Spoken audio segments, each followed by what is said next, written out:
Where's your clock, Linnell? It's right on. Yeah. It's But time. where's your sound? There it There it is. is. There it is. Okay. I'm going to mute. So I'm going to screen share. Okay, there it is. That's on. That's on. And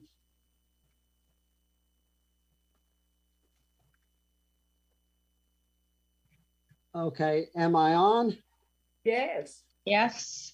You're good. All right. So we're doing Mark the Urgent Gospel.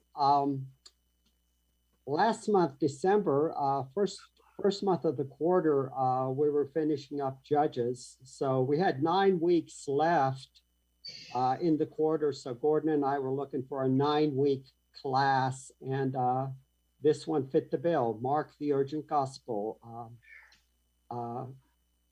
So this one was a 9-week class, so that's what we're going to be doing. And here's our lessons. Today will be introduction and background, and then the remaining 8 lessons are seen there. So if you're familiar with Mark, you know it has 16 chapters. We got 8 weeks to do 16 chapters. So we're going to be averaging about 2 chapters a week. So we're going to be moving pretty quickly here, which is fits right in with Mark because he moves pretty quickly in his gospel. Now, we didn't get a written form of the gospel until relatively late, about 25 years after the resurrection of Jesus. And up until that time, the gospel was spread mouth to mouth. You would hear certain parts from some people and certain parts from another person, but you wouldn't get the complete orderly account until we got a written gospel. And that began around AD, around the mid-50s time frame. And then Mark, I believe, was one of the first, or was the first gospel there, written in around the mid-50s. The reason no one felt the urge, or it wasn't produced until that amount later, was because people, by and large, expected the Lord return within their lifetime. And so no need to write this down because we won't even get it finished before he returns. We see in Mark 9:1, where Jesus is saying, "Truly I say to you, there are some standing here who will not taste death until they see the kingdom of God after it has come with power." Of course, we know now that that means Pentecost, when the Holy Spirit came, but some of them at this time might have thought that this referred to Jesus's return. So why bother writing all this down when he's coming any day now? So dates for the Gospels and Acts, and our source you see down here is the ESV Study Bible, and these dates move all around depending upon what your source is. And we see Mark right here. Mark is in the middle to late 50s to the 60s. And we got an asterisk here, and this refers to Mark up to and including chapter 16 and verse 8. We'll talk a little bit later, but the last 12 verses, 9 through 12, most likely came about at a later date. We see the one date that they're most certain of would be the the book of Acts, and everyone is pretty much putting that at AD 62, and then just before that is his Luke's gospel, and then the greatest spread as far as the dates would be John's gospel, which everyone agrees was the last of the 4 to be written. But why are we calling Mark the urgent gospel?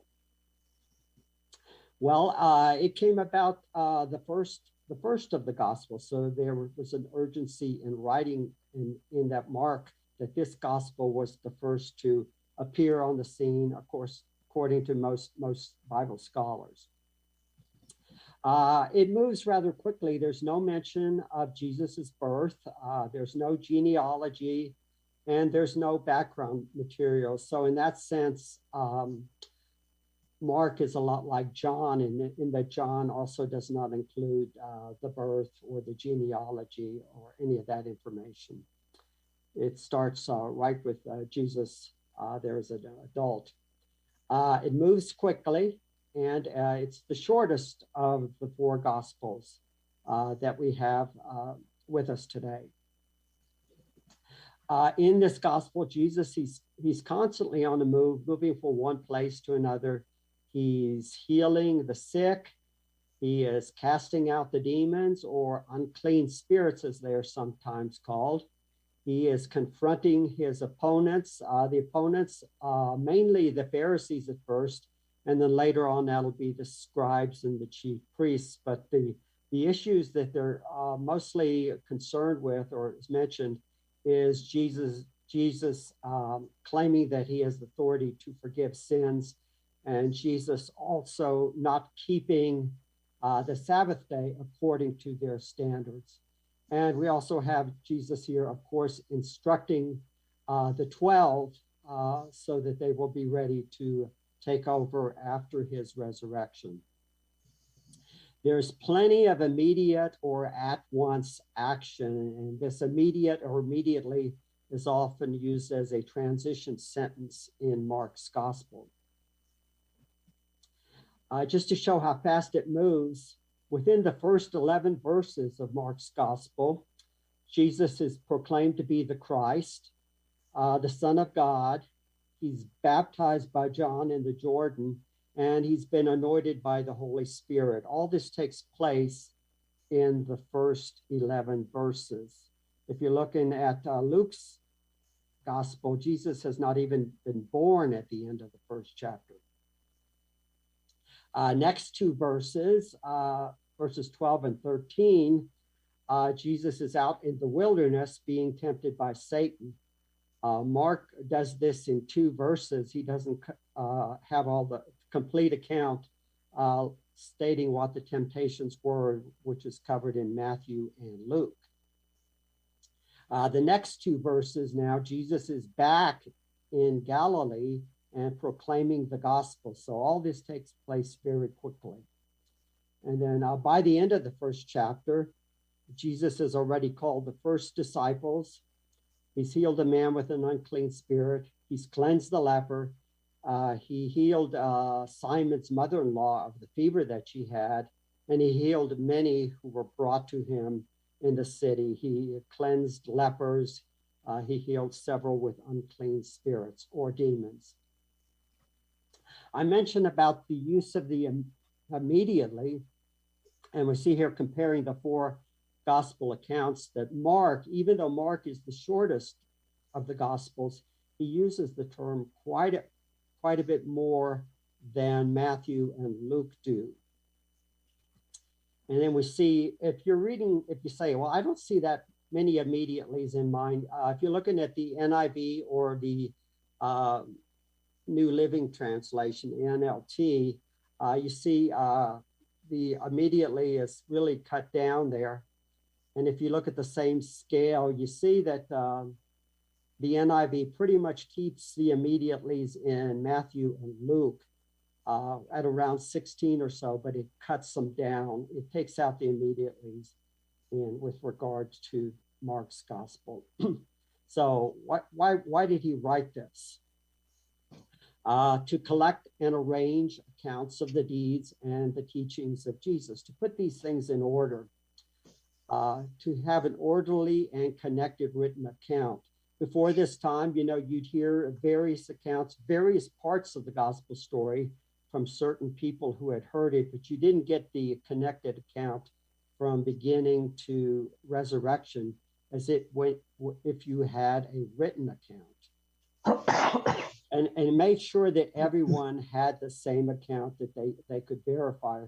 Remember from Acts chapter 17 about the Bereans, they searched the scriptures. Now these would have been just the Old Testament scriptures since the New Testament wasn't around, but now everyone could have access to the same account.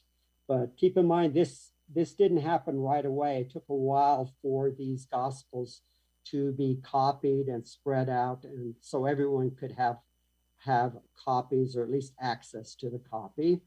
And of course, also to proclaim the gospel, the good news of salvation brought by Jesus. Now, Luke gives us some information here that we have 4 gospels, but Luke says that many have undertaken to compile a narrative. And when Luke wrote this, it was likely only that Mark and Matthew were around. So there are other accounts here that are not part of the canonized New Testament that we have today. And before that time, people were given the gospel account from those who were eyewitnesses. But as time went on, of course, the eyewitnesses died, and there weren't as many of them.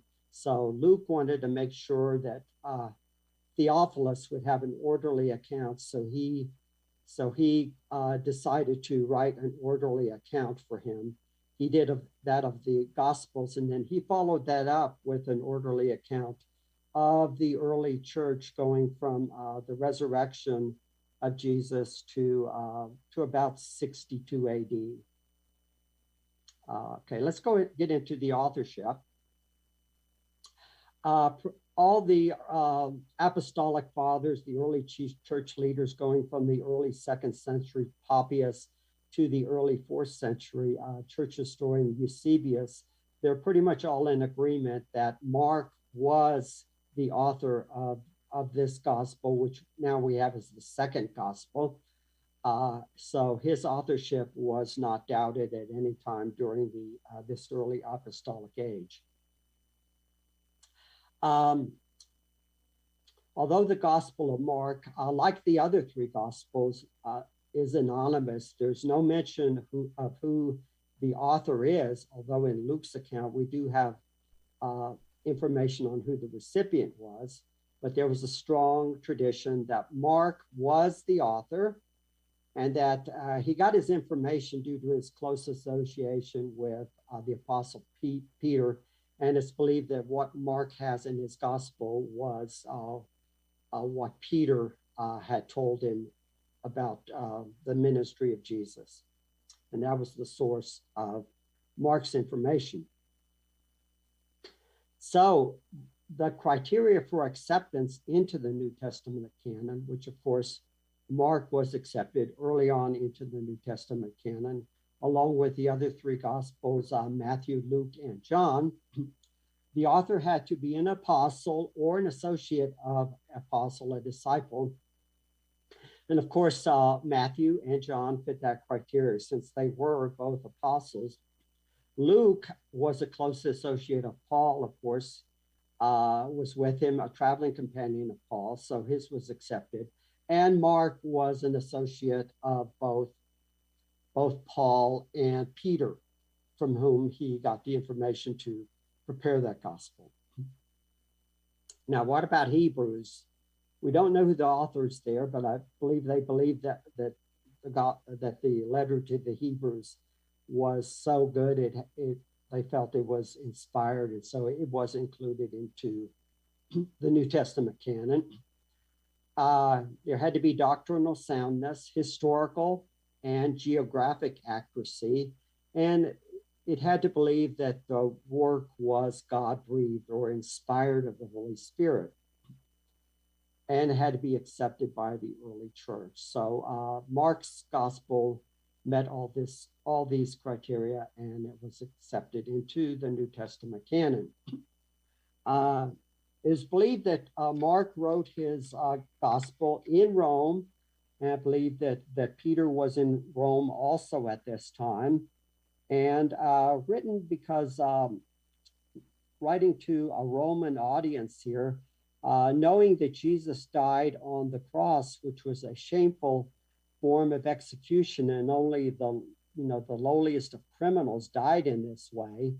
And he makes the point that even though Jesus died in this way, it in no way invalidated his claims to be the Messiah, his claims to be the Son of God, deity, or his proclamation of the kingdom of God. And Mark uses Jesus's miracles. His miracles showed his mastery over nature, the calming of the storm, his mastery over the unclean spirits or the demons, and his mastery at healing people, his medical mastery, the great physician, and also that he predicted his own death, the manner of his own death, and he predicted his resurrection. And all these, in spite of the method of death, proved his claims to be the Son of God. But even though Mark was affirmed to be gospel, part of the New Testament canon, it wasn't at the same level early on as the other three gospels. Some of the issues was it was it was felt by some, Augustine, that it was just an abridgment of Matthew's gospel. So why bother reading Mark? You know, if you had Luke and John and Matthew, why bother reading Mark when you could get more information in the other gospels? But in those instances where Mark and Matthew or Mark and Luke had the same information, sometimes Mark would give additional information that wasn't covered in the other gospels. A couple of these in particular would be where Mark is telling about the death of John the Baptist. If you want to study that, Mark's gospel is the best to go there. And when Jesus casts out Legion, Mark's gospel has the most detailed information on that account in that area. From the 5th century, that's the time when Augustine made that pronouncement that he thought that Mark was just an abbreviated form of Matthew. Until the 19th century, Mark didn't have the same priority as the other ones. And we'll get later on what happened in the 19th century. So some of the reasons were Mark was just a shorter version of Matthew. And another reason why Mark didn't have the same status as the other ones was because the Koine Greek, was rough and ungrammatical. It was harder to read than the other gospels because of its grammar. Let me go back here. So let's look a little bit. I'd read that before, that Mark, of all the gospels, it had the roughest grammar. So we're going to look at this. The Koine Greek readability, of course, we're not reading it in Greek, but you know, at the time that 4th century onward, that's how they were reading it. So we're going to look at the best, good, and okay. So here's the best. We have James, Luke, Acts, 1 Peter, and John, and the best of the best being Hebrews. Sometimes it has been called a literary masterpiece, the best of the best. So this is just the Koine Greek readability. This isn't talking about the content of these works. It's just talking about how well they are written. Good. We have Matthew and 2 Peter and Jude. And then just okay, we have Mark.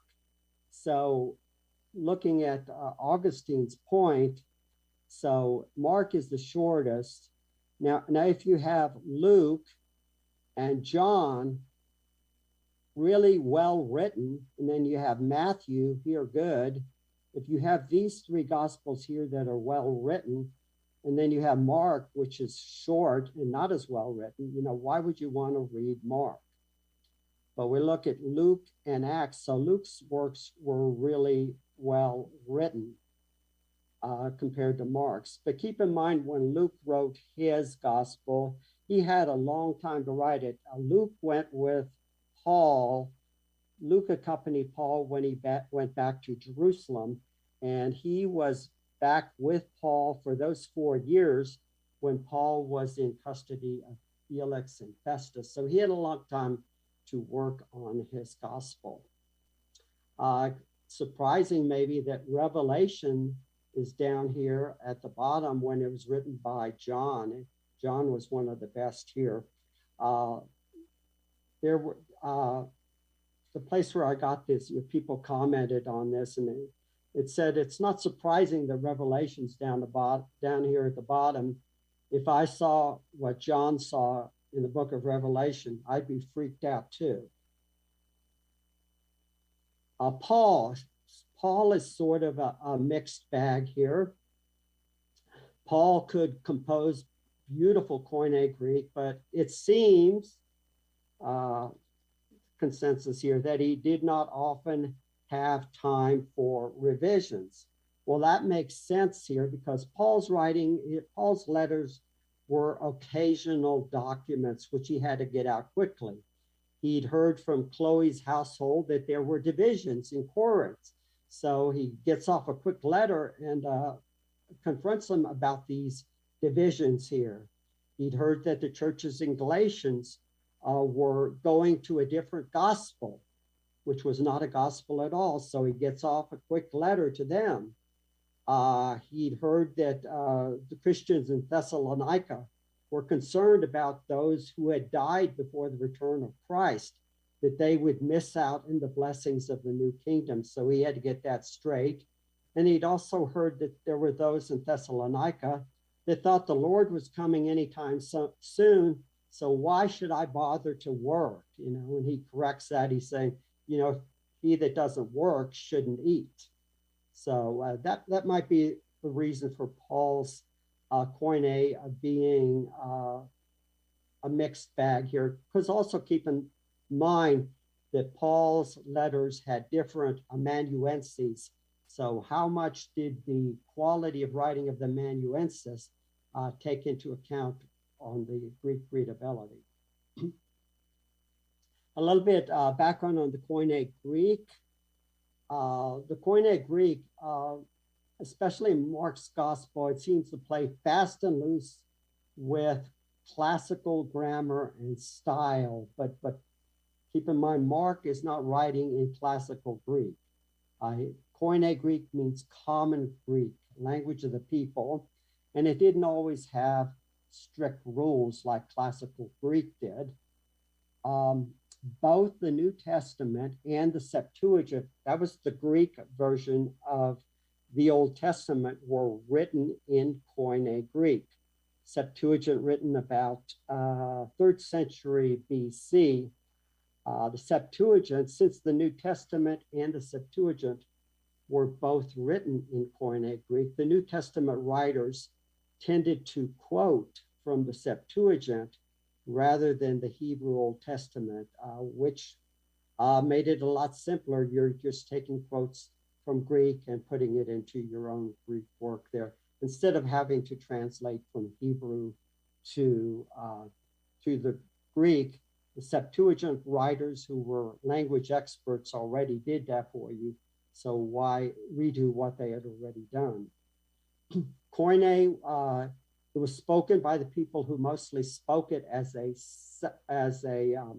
second or third language. It's far more spoken language than it is a written language.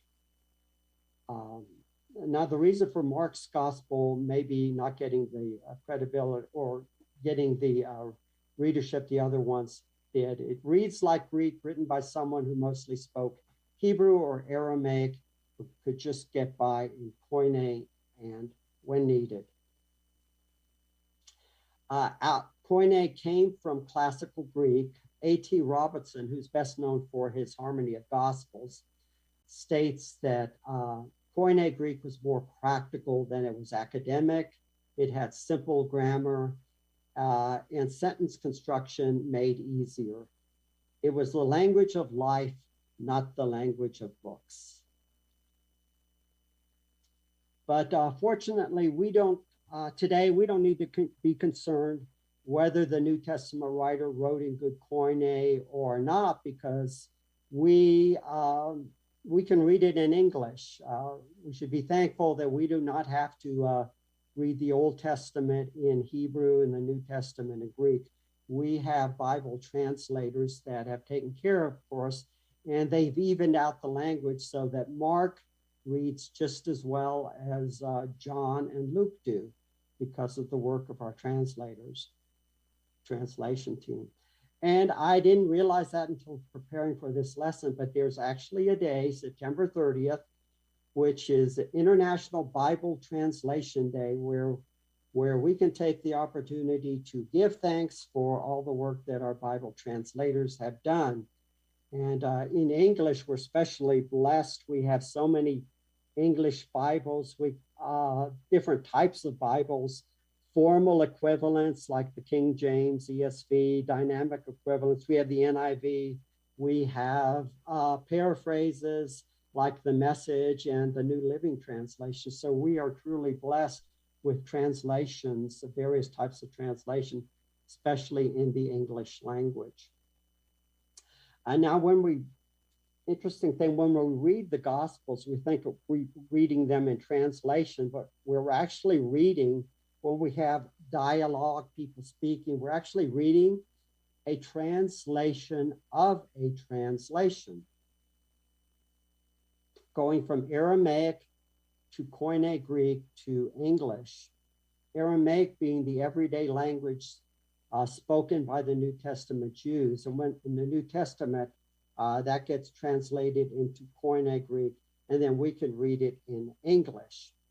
Now, when, say, take for an example, when Jesus was speaking to Peter about, Peter, do you love me more than these? He says, Lord, I love you, feed my sheep.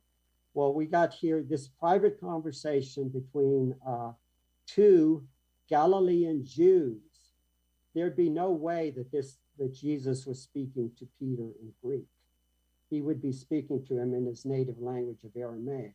And then that got put into Koine and then English.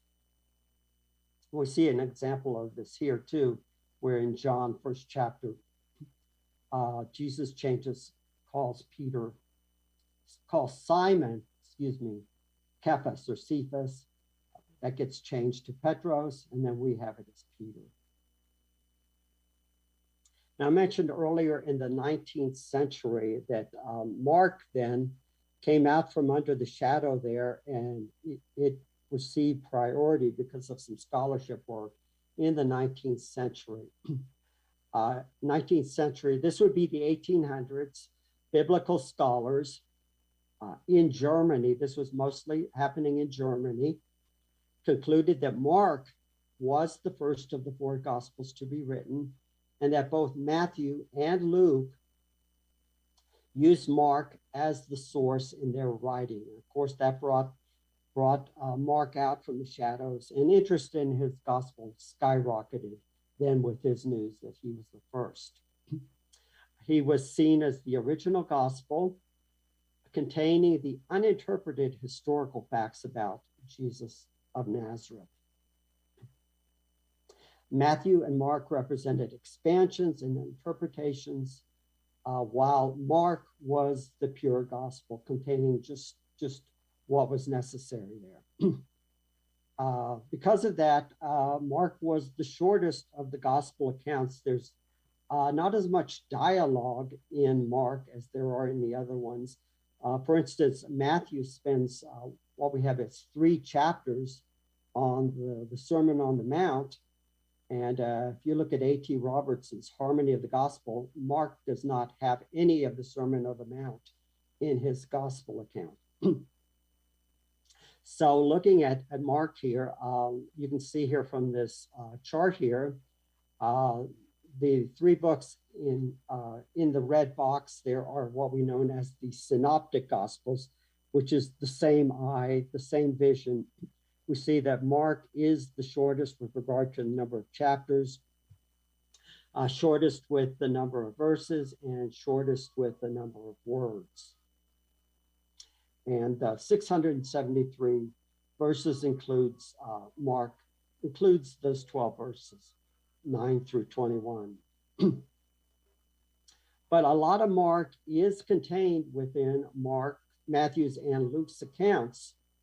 In fact, only 55 of the 673 verses in Mark are not contained in the Gospel of Matthew.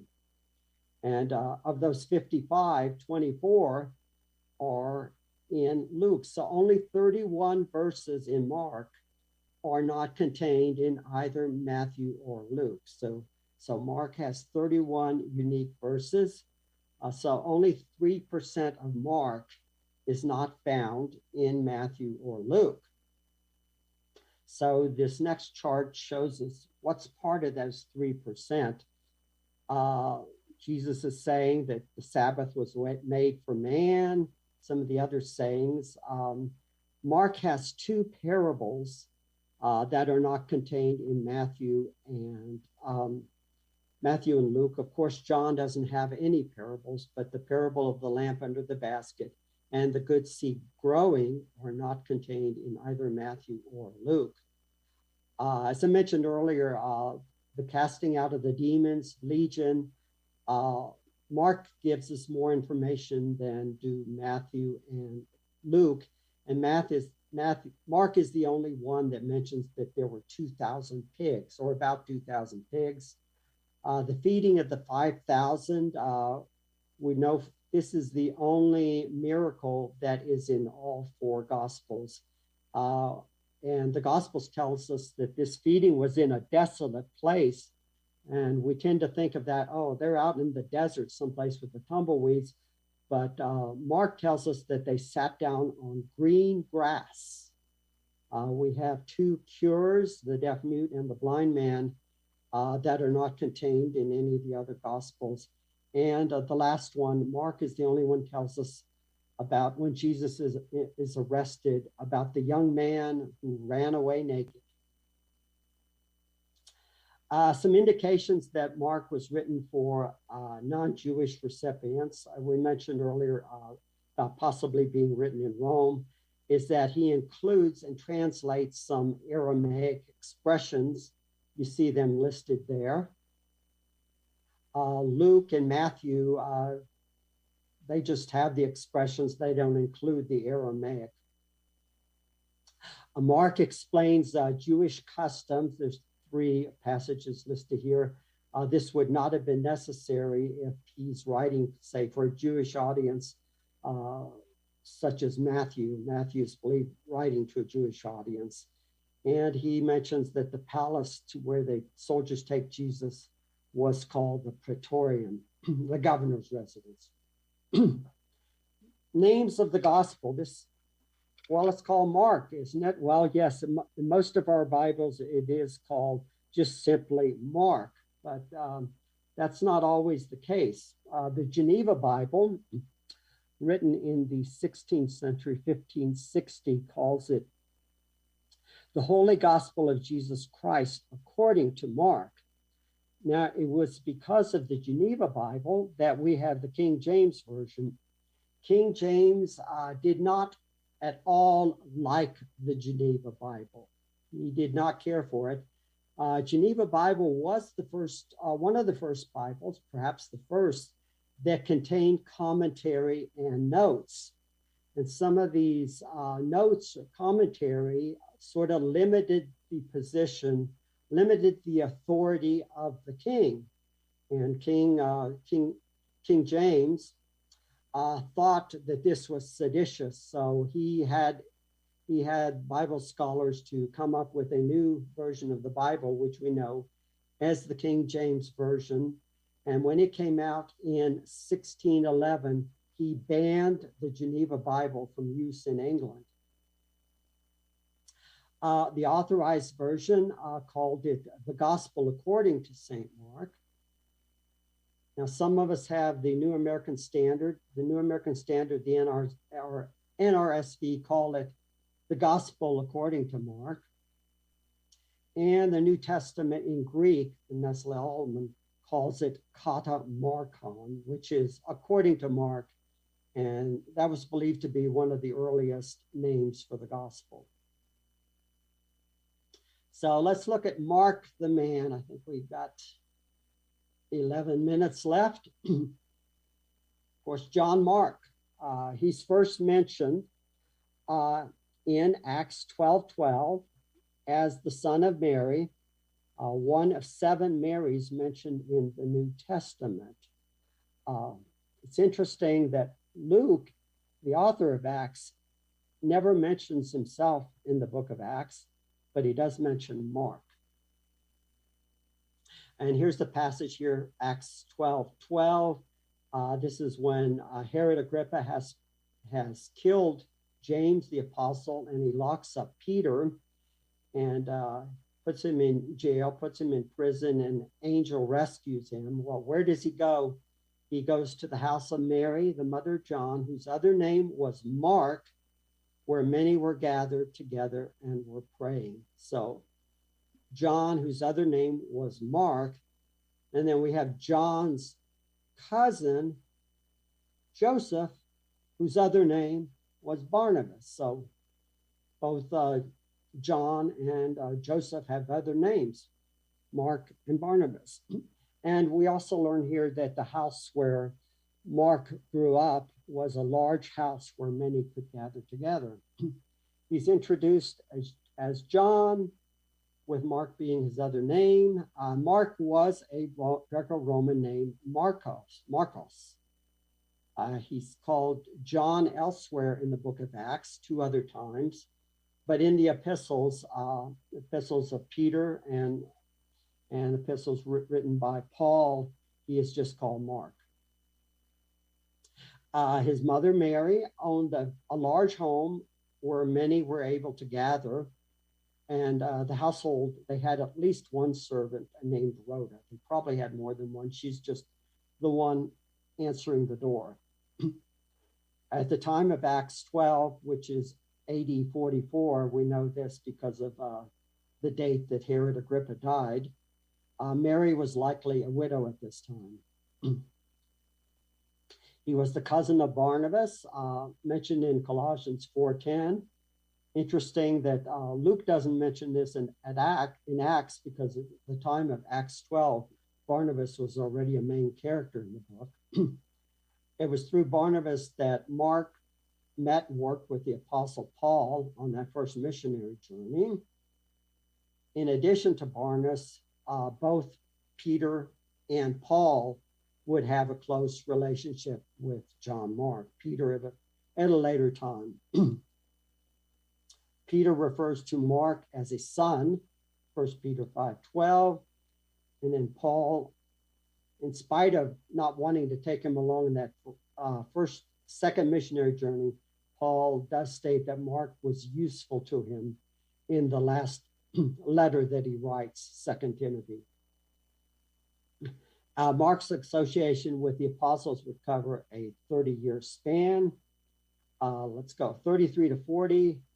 His mother's large home was used as a meeting place for his disciples, the apostles and early disciples.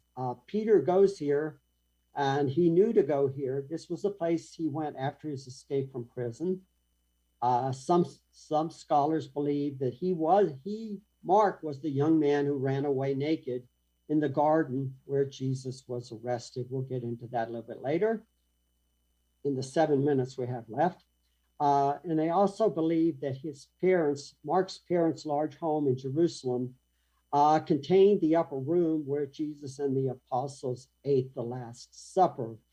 Now, I've read this in many different sources, but I think Edersheim, in his work of Life and Times of Jesus the Messiah, published in 1896, I think this was the derivative source of all the other beliefs that the Last Supper was eaten in the home of John Mark's parents. This is from a quote from Edersheim's books. He says, "Perhaps it is not wise to attempt lifting the veil which rests on the unnamed such and one." This unnamed such and one was the master of the house where Peter and John went to prepare the Passover for Jesus, whose was the privilege of being the last host of the Lord there at the Last Supper, and the first host of the church there in Acts chapter 1, where the disciples met in the large upper room. They gathered within the new bond of the fellowship of his body and blood. And yet we can scarcely abstain from speculating. To us, at least, it seems most likely that it was the house of Mark's father, then still living, a large one, as we gather from Acts 12:13. So Edersheim believes that it was Mark's home where Jesus and the apostles had the Last Supper. So it said John's relationship with the apostles over 30 years, 40 to 50. Saul and Barnabas deliver money for the poor in Jerusalem. It's believed Barnabas and Saul stayed at this house when they went to deliver the money. Barnabas and Saul take Mark along on the first missionary journey. Mark makes it through Crete, but then leaves when they reach Perga. Barnabas and Paul may have stayed in Mark's home in Jerusalem when they attended the Jerusalem Council. After all, Barnabas is related to Mark's mother. And when Paul decides to return to the cities they visited on the first trip, Barnabas wants to take along Mark, but Paul is strongly opposed. And then Barnabas takes Mark with him and returns to Cyprus. And then Paul takes Silas with him. 50 to 60, Paul's confidence in Mark is restored. He is with Paul in Rome and mentioned in the final meetings in the letter to the Colossians. Paul commends him as a fellow worker to Philemon in Philemon 23:24. 60 to 70, Paul mentions Mark as a faithful co-worker in his final letter, 2 Timothy. At this time, Mark is associated with the Apostle Peter and serves as his amanuensis in recording the events and teachings of Peter that Peter had seen and heard during his life as an apostle. Mark, in coordination with Peter, writes the text we know as the Gospel according to Mark. And this also could have been late AD 50s. But what about Mark's father? We've got to move fast here. Acts 12:12 makes no mention of Mark's father or Mary's husband. Presumed she was a widow at this time, AD 44.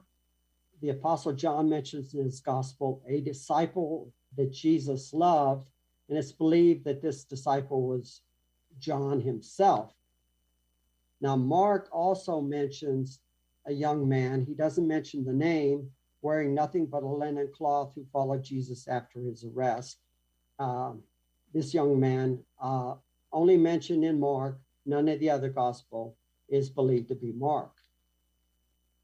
So why would Mark be in the garden when he was arrested? Well, we're going to go through this. Mark's family owned a large home in the city proper of Jerusalem. We know that Mark's Acts 12:12. These large homes had a large upper room, typically had a large upper room where it's believed that Jesus and the apostles celebrated the Passover. At least Edersheim did. Now the Passover lambs were killed in Jerusalem, and the meal had to be eaten in the city proper of Jerusalem. Now Jesus often spent time with Mary, Martha, and Lazarus, but that was in Bethany, so he would not have been able to eat this meal in Bethany. Judas, we know from John's gospel that Judas left to betray Jesus before Jesus instituted the Last Supper. He had the Passover meal, then Judas left, and then Jesus instituted the Last Supper. John tells us that it was already nighttime when Judas left. After the meal, they sang a hymn and went to the Mount of Olives. So Jesus had gone to get the soldiers and everything. Judas then returns to the home, to Mark's home, with the soldiers and officers of the chief priest to arrest Jesus, but he's too late because Jesus and the apostles had already left. But according to John 18:12, Judas knew where Jesus would be because he often met there with his disciples. And this was possibly the fourth Passover that Jesus had spent with his disciples. So Judas knew where he would be. It's late, and Mark is startled when these soldiers come there. So he quickly puts on a tunic and runs to warn Jesus, but he's too late. They've already arrested Jesus, and his apostles had already run away and left him. Mark 14:50. So now Mark is there. These soldiers also attempt to seize Mark, but they grab his cloak, his linen cloth behind, and then he runs away naked. So a young man followed him with nothing but a linen cloth about his body. They seized him. Okay, I got a minute left. He runs away naked. The word here for young man is a person in the prime of life. So Mark here, between the ages of 24 and 40, possibly closer to 24. But what about the father? The date of the Passover meal was AD 30 to 33. So about 11 to 14 years earlier than Acts 12. So preparation of the Passover meal, we learn here where we have us prepare the Passover meal. Jesus sent two of his disciples, Peter and John. We know that from Luke. He says, go into the city and a man carrying a jar of water will meet you. Follow him, and wherever he enters, say to the master of the house. So it is believed, Edersheim and others believe that this master of the house to whom Peter and John go is the father of Mark. And it also appears that some of these preparations have already been made, and this master of the house knows that Jesus will be coming because he's already made preparations as far as the room goes. There's two different endings to Mark. There's actually four, but we're primarily concerned with two. The earliest and best manuscripts conclude at Mark 16:8, and no manuscripts up to the 4th century has anything other than this. And then starting in the 5th century, we have the longer endings, Mark 16:9 through 20. And this appendix became popularized in the English-speaking world because of its presence in the King James Version. And that's it. So next week, we will do Mark chapter 1.